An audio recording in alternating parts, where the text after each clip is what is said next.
사랑이 충만하신 하나님 아버지, 오늘 하루도 저희들을 지키시고 보호하시며 가장 좋은 곳으로 인도하여 주시사 주님의 존전에 나와서 함께 교회로 모여 주님을 예배하게 하시고 말씀 듣게 하시며 찬양과 기도로 하나님께 영광 돌리게 하시니 감사합니다. 이 시간도 우리 모임 가운데 함께 하시는 그 임재하시는 주님의 얼굴만을 바라보며 그 음성에 온전히 귀를 기울이기 원합니다. 성령 하나님께서 우리의 심령을 주관하여 주시옵시고 우리의 심령에 생명의 말씀, 빛의 말씀이 비춰짐으로 말미암아 우리의 영혼이 소생케 되고 우리의 모든 일그러지고 무너졌던 모든 것들이 다시금 회복되고 온전케 되기를 소망합니다. 이 시간 주님 역사하여 주시고 일하여 주시옵소서. 홀로 영광 받아 주실 줄 믿고 감사드리오며 살아계신 우리 구주 예수 그리스도 이름으로 기도드리옵나이다. 아멘.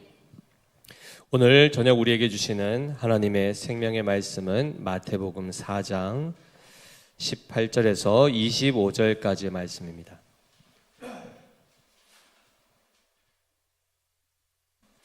신약성경 5페이지 마태복음 4장 18절에서 25절까지의 말씀, 우리 한 절씩 교독하시고 마지막 절은 같이 읽겠습니다.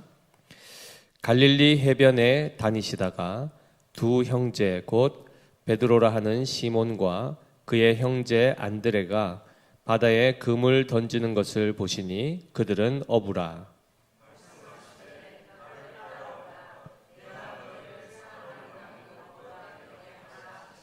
그들이 곧 그물을 버려두고 예수를 따르니라.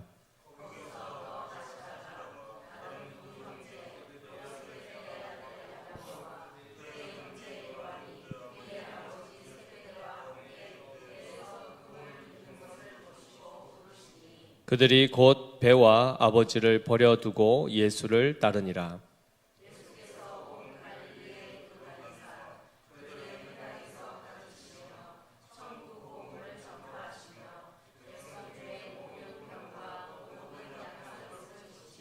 그의 소문이 온 수리아에 퍼진지라. 사람들이 모든 앓는 자 곧 각종 병에 걸려서 고통당하는 자, 귀신 들린 자, 간질하는 자, 중풍 병자들을 데려오니 그들을 고치시더라. 갈릴리와 데가볼리와 예루살렘과 유대와 요단강 건너편에서 수많은 무리가 따르니라. 아멘. 샬롬.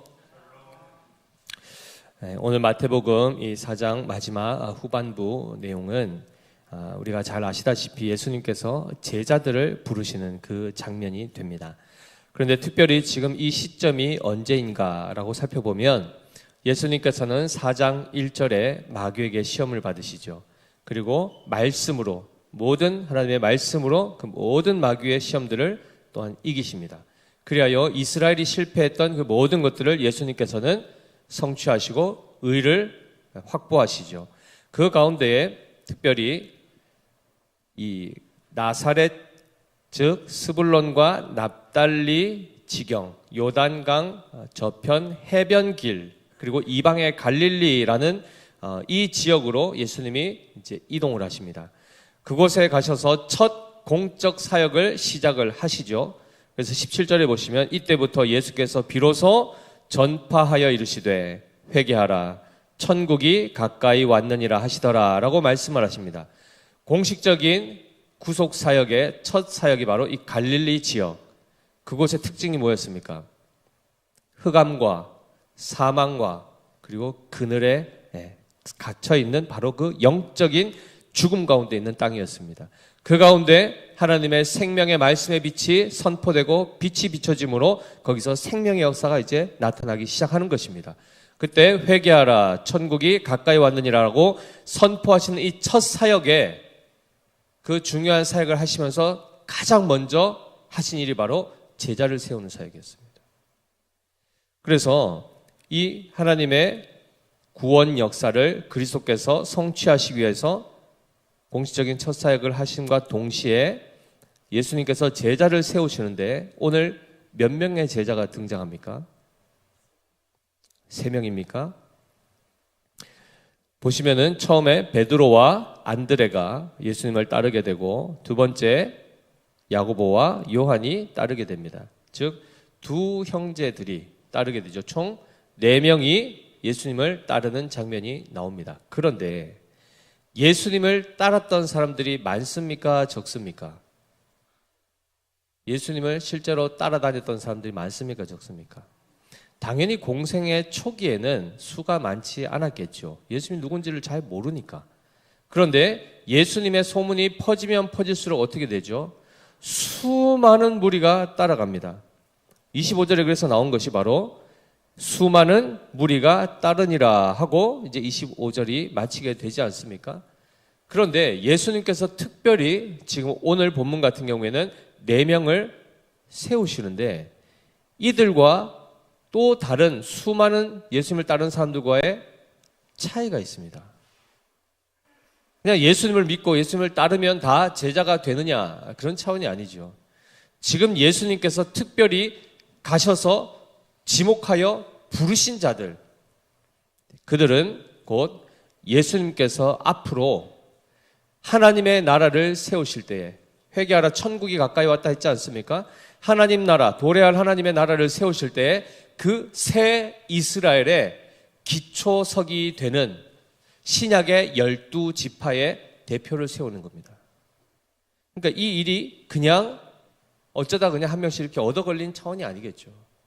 바로 그 기초 돌을 놓을 때에 예수님이 바로 베드로를 부르시고 안드레, 야고보, 요한, 그리고 나머지 12명 다 해서 그 12제자들을 세우시는 것은 신약의 하나님의 교회를 이 땅 가운데, 지상 가운데 세우시는 귀한 사역이 됩니다.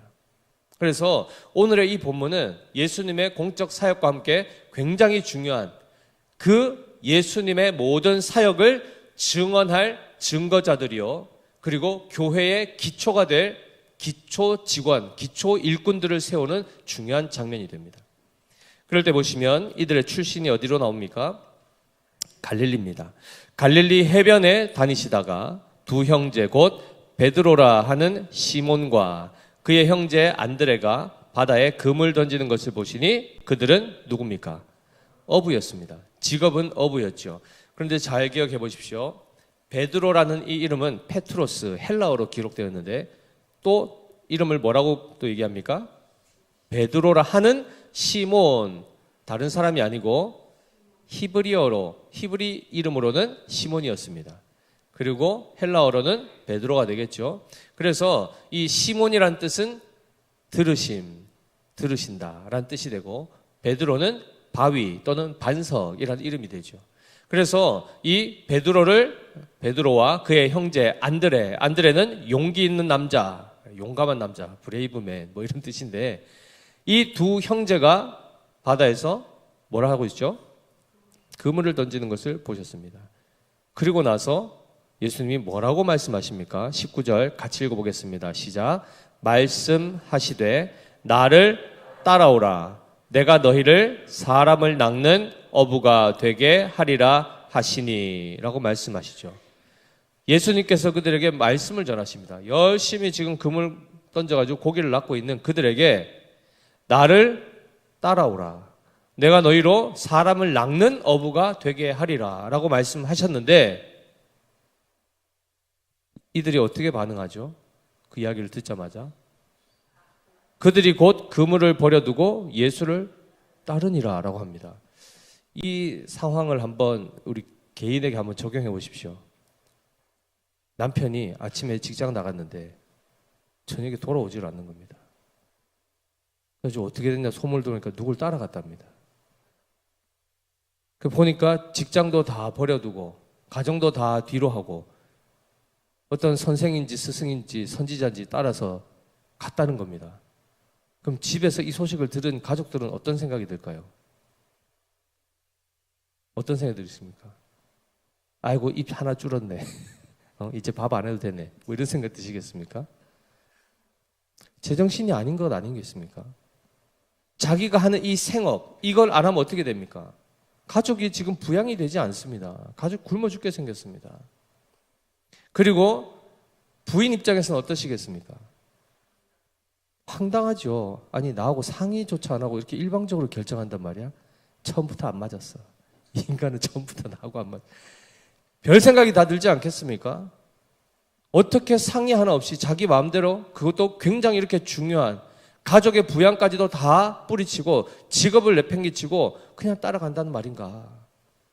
그렇다고 해서 무슨 원양어선을 타고 가가지고 엄청나게 돈을 많이 버는 것도 아니고 저 나사렛 예수를 따라가가지고 지금 뭘 하겠다는 건가? 별의별 생각이 들지 않겠습니까? 그런데 베드로가 어떻게 했죠? 어떻게 따라갑니까? 20절 보시면 그들이 그 다음에 뭐라고 되어 있습니까? 그 사이에 그들이 즉시 따라가 버립니다.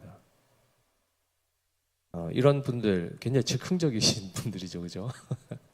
그래서 어떤 분들이 그러시더라고요. 굉장히 이렇게 계획적이지 않은 분들이 좀 이렇게 즉흥적으로 뭘 하시는 분들 계시지 않습니까?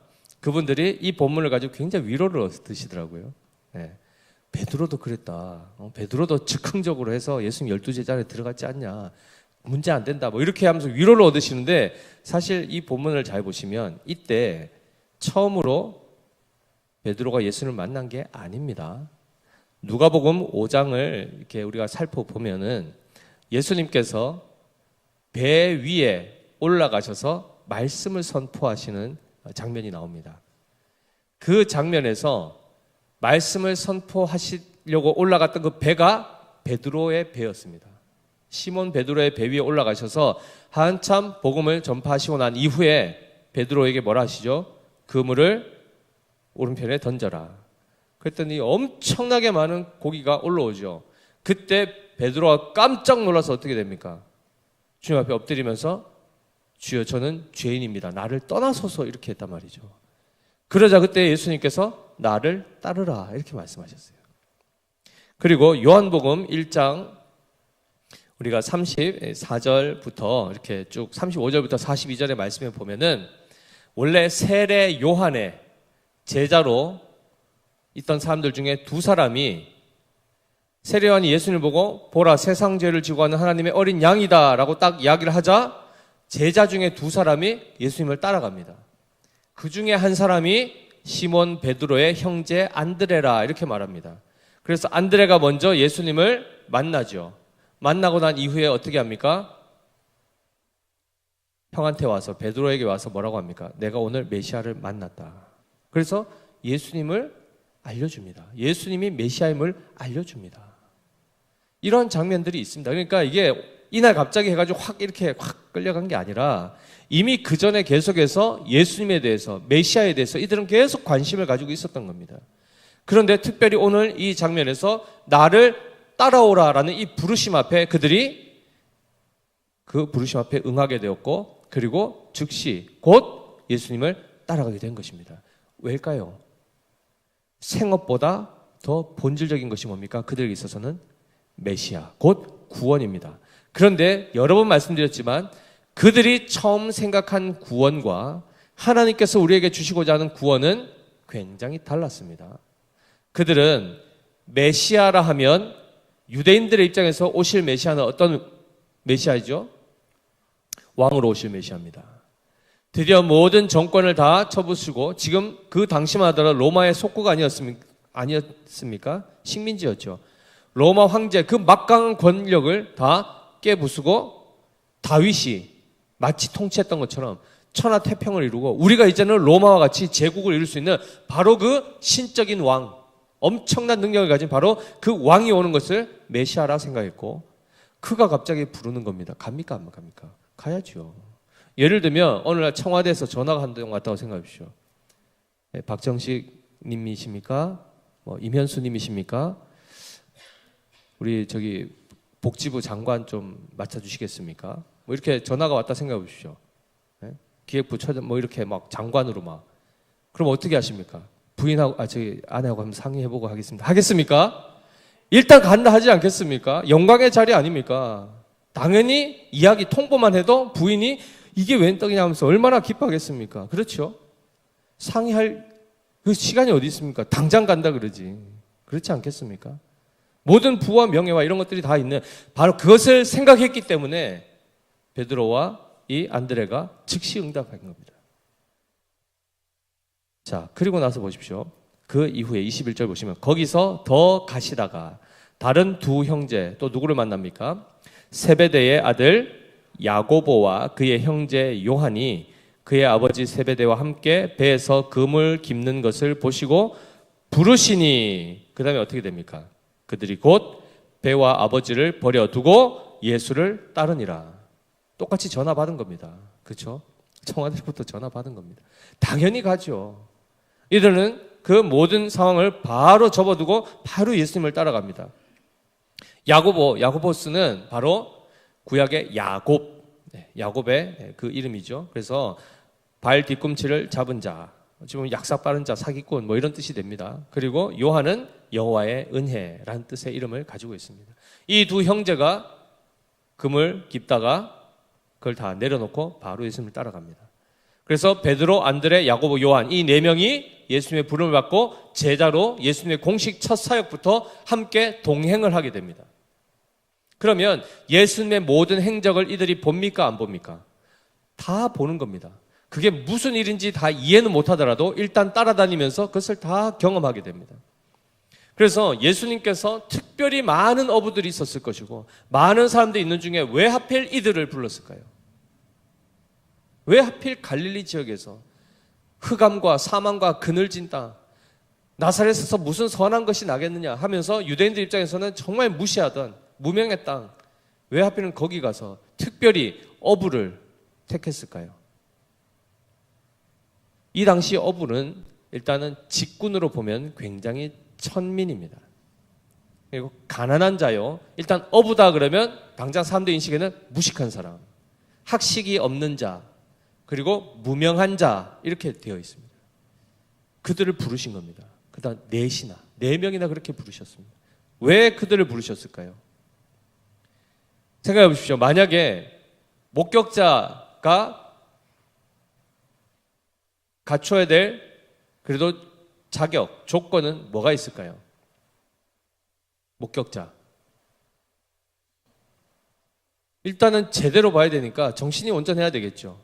그리고 정확하게 그것을 전달해야 되니까 말을 잘 해야 되겠죠. 그런데 무식한 자, 제대로 기억력도 없는 자, 이런 사람이 목격자가 된다 그러면 증인으로 세우시겠습니까? 꺼려지지 않겠습니까? 지금 사실 예수님께서는 예수님의 모든 행적을 앞으로 그것을 전해야 되는 복음 전파자로 지금 제자들을 세우시는데 누굴 세우셨다고요? 무식한 자들, 말도 잘 못하는 사람들, 그런 사람들을 세우신 겁니다. 그러니까 선택하는 것을 보시면 잘한 선택일까요? 못한 선택일까요? 우리 입장 같으면 절대 뽑지 않을 사람들입니다. 그렇죠? 교회에서 만약 일꾼을 세운다 그러면 당장 우리는 어떤 사람들을 세웁니까? 좀 쓸만한 사람, 뭘 좀 잘하는 사람 이렇게 세우죠. 못하는 사람, 무식한 사람, 문외한들, 처음 해보는 사람 잘 안 세우지 않습니까? 근데 예수님은 어떻게 하셨다고요? 완전히 초짜들, 그리고 제대로 증언도 못할 사람들, 무식한 사람들, 이런 사람들을 세우십니다. 왜 그렇게 하십니까? 왜 그렇게 하시죠? 고린도전서 1장에도 잘 나와 있지 않습니까? 26절과 29절에 이렇게 말씀합니다. 형제들아 너희를 부르심을 보라. 육체를 따라 지혜로운 자가 많지 아니하며 능한 자가 많지 아니하며 문벌 좋은 자가 많지 아니하도다. 이는 아무 육체도 하나님 앞에서 자랑하지 못하게 하려 하심이라 입니다. 좀 잘나서 뽑히면 자기가 잘나서 뽑혔다 생각합니다. 이해되시죠? 하나님 그런 사람을 안 세우십니다. 일부러 안 세우십니다.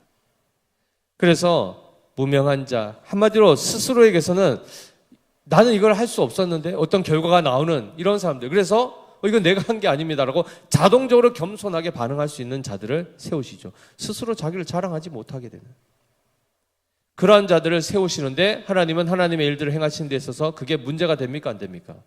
전혀 안 된다는 것입니다.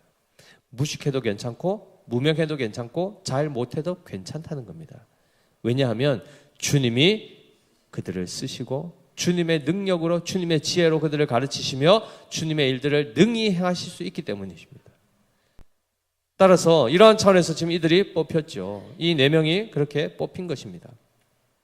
따라서 이들을 세우신 목적은 결국 첫 순간부터 부르셔서 예수님의 모든 입에서 나오는 말씀과 그가 행하신 모든 일들을 보게 하시고 그리고 경험하게 하신 다음에 한마디로 예수 증인을 삼기 위해서, 복음의 증거자로 세우시기 위해서 지금 이들을 사역 초기부터 세우셨습니다.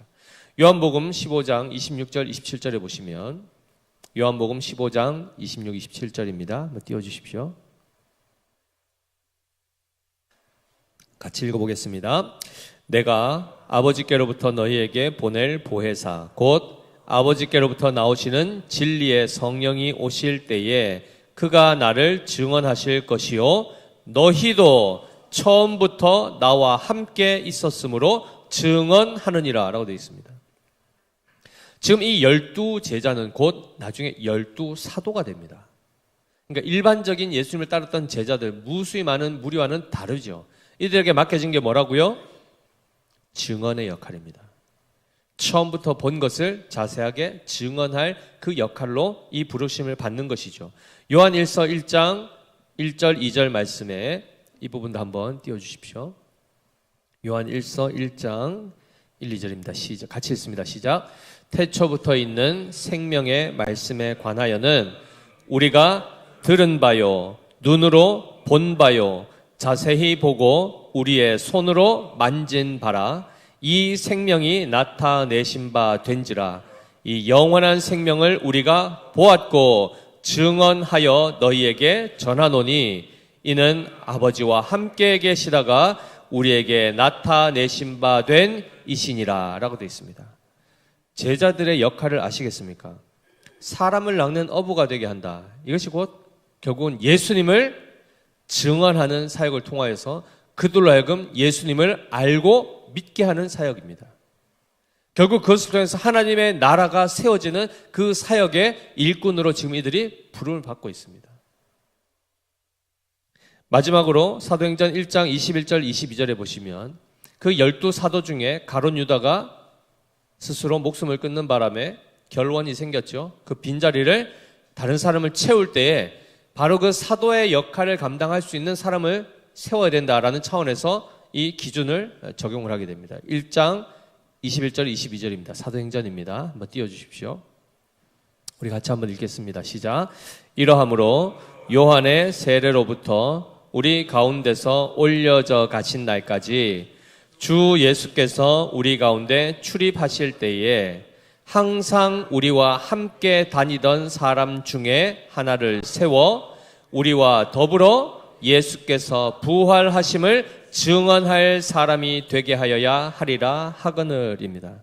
마지막에도 뭘 얘기합니까? 증언할 사람. 예수님을 증언할 것.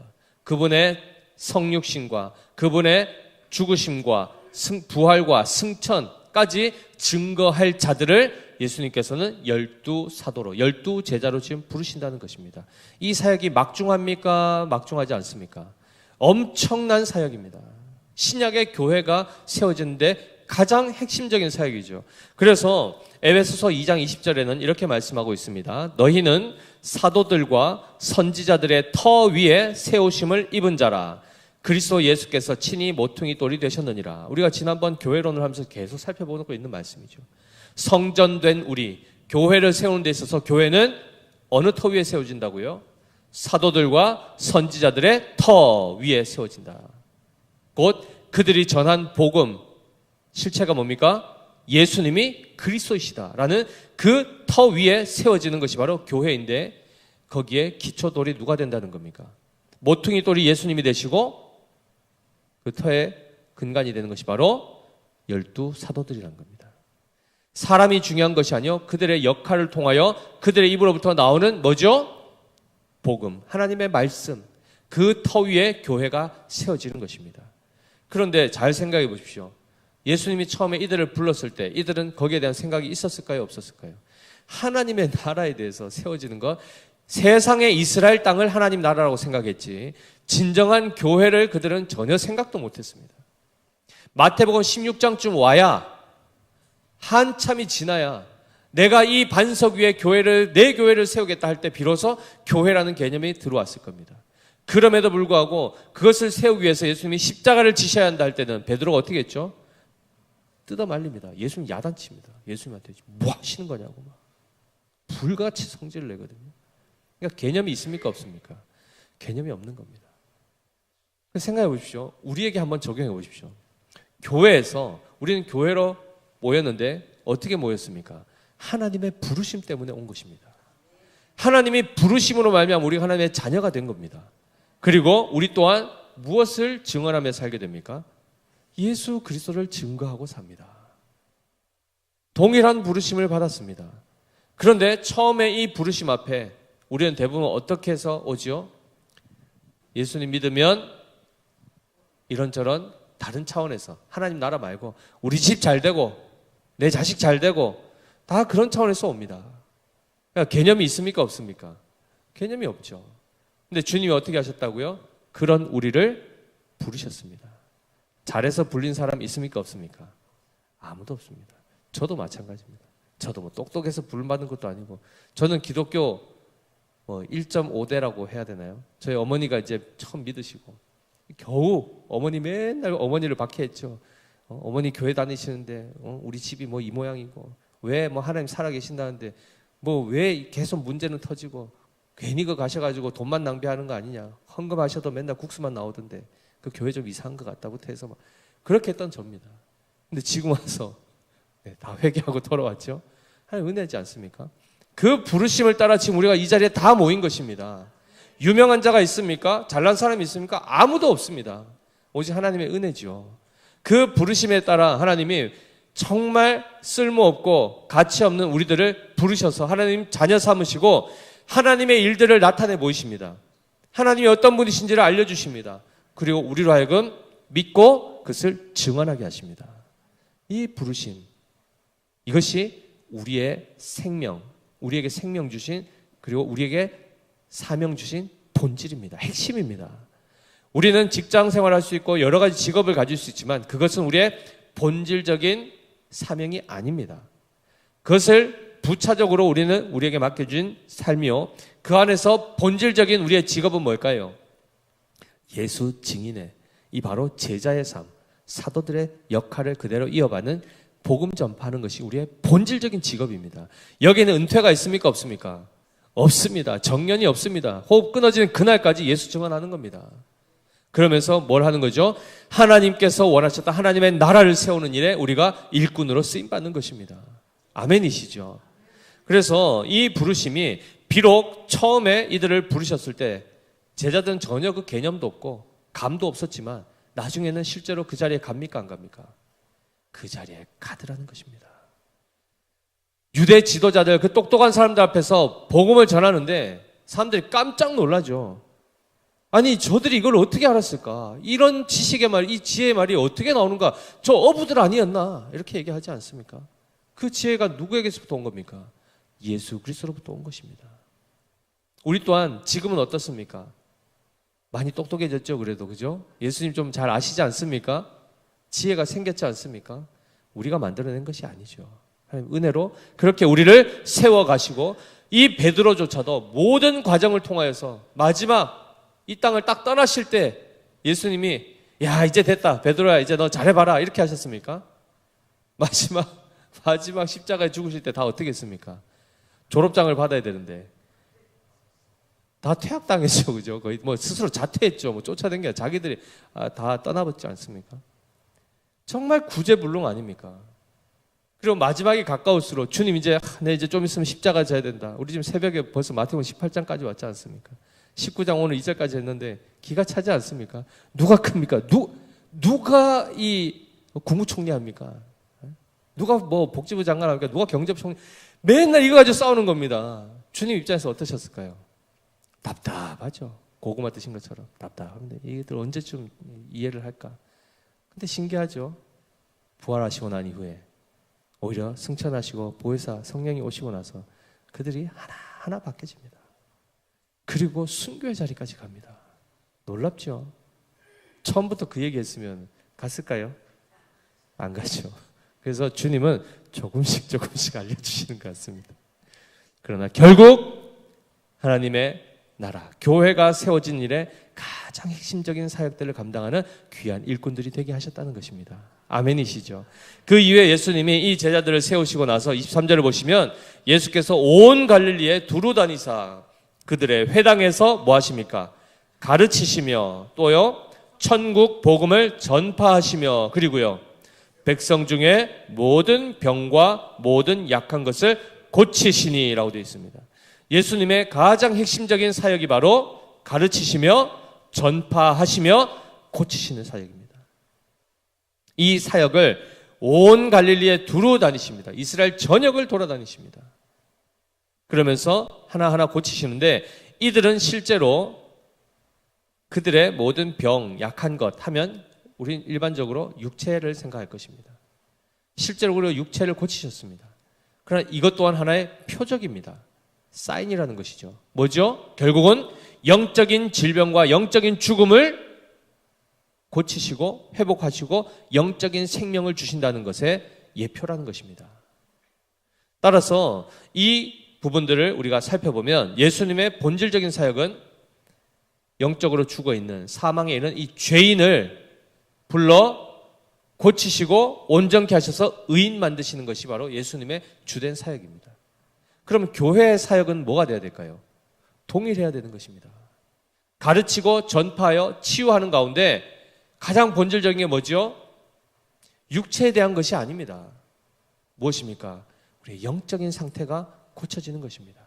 어느 게 더 쉬울까요? 육체가 고쳐지는 것이 쉽겠습니까? 영적인 것이 고쳐지는 게 쉽겠습니까? 영적인 것이 고쳐지는 것이 훨씬 어렵습니다. 왜일까요? 이 세상에 육체를 고치기 위한 병원은 많습니까? 적습니까? 엄청 많죠. 그런데 영을 살리는, 영을 고치는 병원이 있습니까? 없습니까? 없습니다. 왜 없죠? 사람으로서는 불가능하기 때문입니다. 어떻게 하는지도 모르죠. 기껏 연구해야 그냥 정서적인 것, 정신적인 것 이런 것조차도 결국은 육신 안에 다 속해 있는 것입니다. 영혼을 살리는 건 누구만 하십니까? 예수 그리스도만 하십니다. 죄 사함의 권세가 누구에게 있습니까? 예수 그리스도께 있습니다. 우리에게 근본적으로 문제가 뭐죠? 죄성입니다. 이것이 고쳐지지 않으면 멀쩡한 몸을 가지고도 지옥 들어갑니다. 그렇죠? 그러나 장애를 입었다 하여도 예수 그리스도를 믿게 되면 어떻게 되죠? 천국 들어가는 것입니다.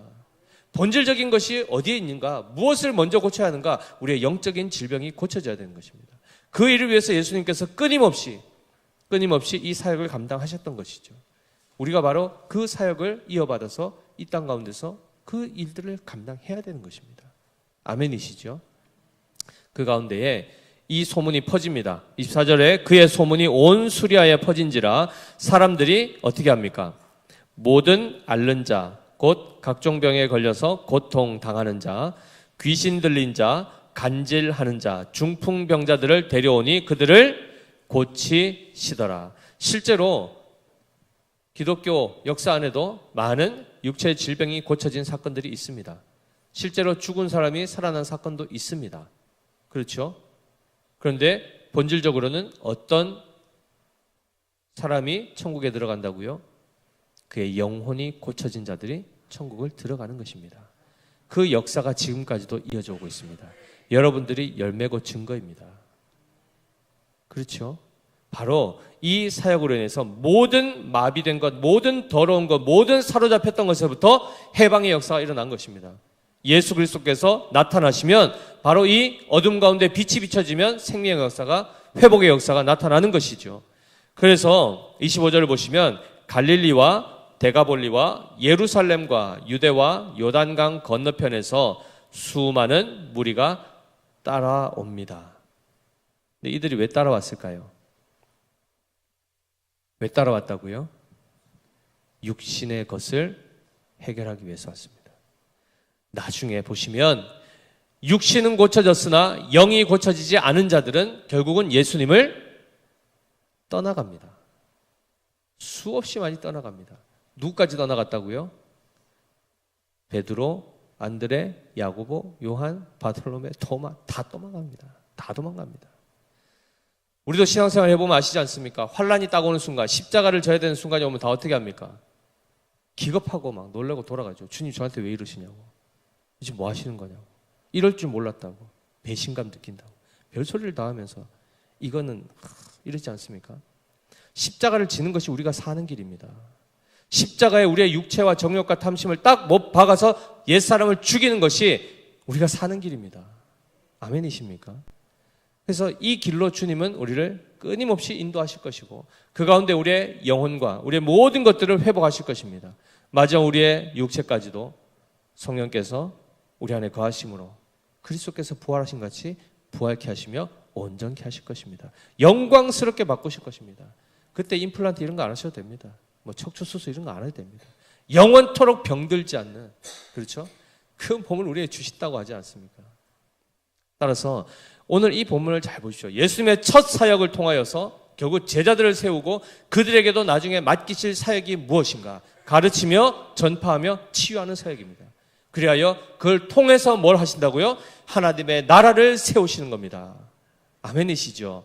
우리 또한 세상의 나라가 세워지는 것, 우리 대한민국이 평화로운 것 좋죠. 그러나 이것은 영원한 나라가 아닙니다. 우리 자녀들에게도 물려줘야 될 나라는 뭡니까? 하나님 나라입니다. 하나님 나라. 그들이 하나님 나라의 백성이 되게 해야 되는 것에 우리의 초점과 우리의 마음을 둬야 되지 않겠습니까? 그 일에 하나님께서 우리 한 사람 한 사람을 부르십니다. 뭐라고요? 나를 따라오라. 그럼 어떻게 하셔야 됩니까? 그때 어떻게 하셔야 됩니까? 곧 따라가셔야 되는 겁니다. 그것이 영광이요 복입니다. 비록 십자가를 통과해야 되는 길이지만 그것이 우리에게 영광의 길입니다. 명예로운 길입니다. 납득이 되십니까? 항복이 되십니까? 아멘입니다. 비록 베드로는 사실 제대로 깨닫지도 못하고 일단 따라간 겁니다. 그렇죠? 자기 나름대로 계산을 가지고 따라갔습니다. 우리도 그렇게 시작할 수 있지만 결국 하나님이 고치실 겁니다. 결국 하나님이 깨닫게 하실 겁니다. 그리고 온전한 순종함으로 하나님 앞에 영광 돌리게 될 것입니다. 이 길로 우리 모두가 부름받다는 사실을 기억하시고 그 손길에서 벗어나지 마십시오. 힘든 일 있다 해서 우리 생각하고 좀 다르다 해서 주님 떠나는 일이 없기를 바랍니다. 조금만 뭐 하면 이제 삐져서 뭐 사라지시고 잠적하시고 이런 거 하지 마십시오. 이제는 이 말씀들을 보면서 말씀이 그냥 듣고 끝나는 것이 아니고 그렇지. 하나님이 지금 무엇을 원하고 계시는가? 나에게 어떤 삶을 요구하고 계시는가? 그리고 이미 먼저 살았던 믿음의 선배들의 그 어떤 실수와 이 모든 것들을 보면서 반면 교사를 삼고 내가 잘나서가 아니고 하나님 주신 그 지혜로 우리는 그 실수를 반복하지 않고 하나님 나라를 든든히 세워갈 수 있는 그런 사람들이 되는 것, 우리에게 복입니다. 우리에게 그것이 바로 지혜가 되는 것입니다. 그래서 오늘 우리 모두가 다 이 부르심 앞에 온전히 순종하여 하나님의 나라를 든든히 세워가시는 우리 모두 되시기를 예수님의 이름으로 축복합니다. 기도하겠습니다. 하나님 아버지, 은혜를 감사합니다. 무명한 자요, 천한 자요, 그리고 무지한 자였던 그 4명의 어부를 하나님 나라를 세우시는, 그 교회를 세우시는, 영원히 흔들리지 않은 나라를 세우시는 일에 가장 귀하고 핵심적인 일꾼으로 주님의 사도로 이들을 부르셨습니다. 하나님 아버지, 이들을 부르신 그 하나님의 그 지혜와 계획은 사람이 볼 때는 어리석어 보이지만 그것이 가장 지혜로운 것임을 오늘 말씀을 통해서 깨닫습니다. 이들을 부르신 그 주님께서 결국 이들을 통하여 하나님 나라를 세우셨습니다. 그리고 또한 우리를 부르셨습니다. 우리 또한 잘나서 뽑힐만 해서가 아니라 정말 자랑할 것 아무것도 없는 죄인들이었지만 주님의 그 부르심 앞에서 주님의 그 택하심 때문에 오늘 우리가 이 자리에 섰습니다. 하나님 날마다 겸손하게 하시고 주님 부르심 앞에 항상 즉시 순종할 수 있게 하시며 무엇보다 우리에게 지혜를 주셔서 하나님의 뜻을 깨닫게 하시고 그 길로 걸어갈 때 주님과 동행하는 이 모든 일에 있어서 무엇 때문에 부르셨는가를 명확하게 하고 우리의 정체성을 확인하고 오직 주님의 나라를 세우는 일에 우리가 더욱더 헌신하고 아름답게 쓰임받을 수 있도록 주님 역사하여 주시옵소서. 그렇게 선하게 인도하여 주실 주님께 감사드리며 살아계신 우리 구주 예수 그리스도 이름으로 기도드립니다. 아멘.